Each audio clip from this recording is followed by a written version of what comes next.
यही मुझे शर्म आ रही है। अरे तो दिखाना यार, व्यूज कैसे आएंगे।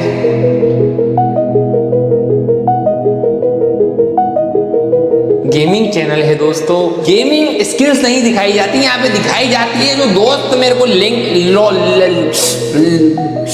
लॉन्जरी की फोटो भेज रहा है। Yeah. And how much is like the most you received? I got मेरे एक स्ट्रीम पे was the highest I got was 1-2 lakhs I guess for a From stream. one person? From one person, yeah. Payal gaming जो कि एक gaming creator है या फिर नहीं, ये तो मुझको नहीं पता, पर मुझको एक बात जरूर पता है कि वो एक गेमर है या फिर नहीं, मगर वो एक 18+ कंटेंट क्रिएटर और साथ ही साथ एक मास्टरमाइंड गर्ल जरूर है।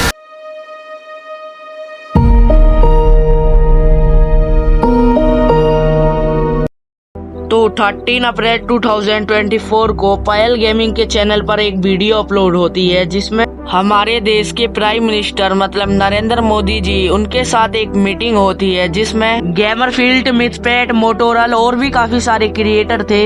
मगर जो मुझे सबसे अजीब चीज लगी वो थी पायल गेमिंग। जो बाकी के क्रिएटर थे उन्हें गेमिंग इंडस्ट्री का समझ के बुलाया भी गया, वो डिजर्व करते हैं क्योंकि वो एक सच में गेमर है। लेकिन पायल गेमिंग, क्या वो सच में एक गेमर है? मोदी जी के मीटअप में पायल गेमिंग का इंट्रोडक्शन कुछ ऐसा था: most popular female gamer the Indian gaming community और dynamic gaming creator of the year award in creator united 2023। कुछ ये शब्द लिखे गए थे पायल गेमिंग को इंट्रोड्यूस करते समय। बट इसकी सच्चाई कुछ और ही है क्योंकि इन्होंने 10-11 महीनों से अपने चैनल पे सही से गेमिंग वीडियो अपलोड भी नहीं की है। और मैं यहाँ पर उन लाइव स्ट्रीम की बात नहीं कर रहा जिसमें वो आलतू फालतू 18+ कमेंट पढ़ती रहती हैं। मैं यहाँ पर एक्चुअल गेम की बात कर रहा हूँ जिसके लिए उसको जाना जाता है, जिसके लिए उसको लिया गया है। एंड वो स्ट्रीमिंग भी करती हैं तो शॉर्ट फॉर्म के कंटेंट में करती हैं, जिसकी वजह से उन्हें ज्यादा से ज्यादा सुपर चैट मिल सके।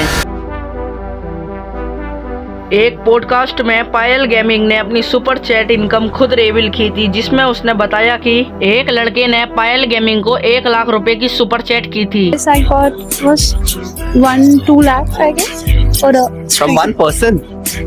from one person, yeah. हालांकि तुम एक बार में सिर्फ 10K ही बेच सकते हो, इसका मतलब उस बंदे ने 10 बार 10K भेज दिए और 1 लाख रुपए उड़ा दिए। और सुपर चैट पायल गेमिंग कैसे पड़ती है ये तो आप समझ ही सकते हो। ये बात आपके लिए जितना शॉकिंग है इतना ही मेरे लिए है। जब मैंने ये सबसे पहली बार सुना था, मुझे पता है कि किसी भी नीच में इतना ज्यादा पैसा नहीं है जिसमें पायल गेमिंग एक लाइव स्ट्रीम में अपनी सुपर चैट से कमा लेती है। इमेजिन ऑडियंस जो इसकी लाइव स्ट्रीम देखते हैं वो तो जॉब तो करते नहीं होंगे। जॉब वाले बंदों के पास इतना टाइम कहाँ पर है जो इसके 1-1 घंटे के लाइव स्ट्रीम देखते रहे। एंड पायल को जो 1 लाख रुपए का सुपर चैट भेजा है, हो सकता है वो बंदा भी जॉबलेस हो और उसने मोस्ट प्रोबेबली उसने अपने फादर के अकाउंट से ही पैसे भेजे होंगे। यहाँ तो वो मीम याद आ जाती है कि बाप की चड्डी फटी पड़ी है, घर में चूल्हे नहीं चल रहे हैं, मगर लड़का एक स्ट्रीमर से चंद सेकंड्स की अटेंशन के लिए पैसे उड़ा रहा है। सुपर चैट पायल गेमिंग की इनकम की बहुत बड़ी सोर्स है। जनरली किसी यूट्यूबर को इतने ज्यादा सुपर चैट नहीं मिलते होंगे और इस चीज को पायल गेमिंग बहुत ही अच्छी तरीके से समझ गई है कि कैसे लोंडो को मजबूर करना है पैसे देने के लिए।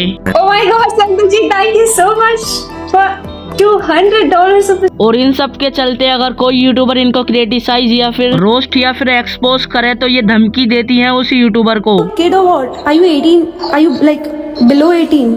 दिमाग खराब है क्या? There's a group of some random बच्चास जो कि कुछ भी चीजें कर रहे हैं। भाई प्लीज वीडियो डिलीट कर दे वरना स्ट्राइक दे दूंगी, चैनल डिलीट कर दूंगी, ये कर दूंगी, वो कर दूंगी, वगैरह वगैरह। बट देन इसने मुझे पुलिस की धमकियां देना शुरू कर दिया। यस, इंडिया की नंबर 1 गर्ल गेमिंग क्रिएटर जो सिर्फ इसको लगता है इसने मुझे पुलिस की धमकियां देना शुरू कर। पायल अगर एक प्रोफेशनल गेमर होती तो वो अपनी स्किल पर ध्यान देती, ना कि ऐसी आलतू फालतू सुपर चैट पर। हाँ, मुझे पता है कि सुपर चैट तो सारे क्रिएटर पढ़ते हैं, लेकिन किसी की क्लिप इतनी ज्यादा वायरल नहीं होती जितनी पायल की होती है। क्योंकि किसी भी लाइव स्ट्रीम में जाकर देख लो, किसी लाइव स्ट्रीम पे इतनी डबल मीनिंग की बातें नहीं होती, क्योंकि मोस्टली तो मेल ही यूट्यूबर हैं, तो उनसे डबल मीनिंग बातें करवा के मजा भी नहीं आएगा लोंडो को। पायल गेमिंग शुरुआत में ही बहुत अच्छी तरीके से ये सब चीजें रोक सकती थी, या तो ऐसे सुपर चैट को ऑडियंस पर गुस्सा होकर या फिर उन्हें इग्नोर करके। इससे ये होता कि वो जो लड़के इसको डबल मीनिंग सुपर चैट भेजते वो ऑटोमेटिकली ही कम हो जाते, क्योंकि वो उनको एंटरटेन ही नहीं कर रही होती तो उनके पैसे वेस्ट हो रहे होते। एंड ये है इसका पूरा गेम सुपर चैट बिजनेस का।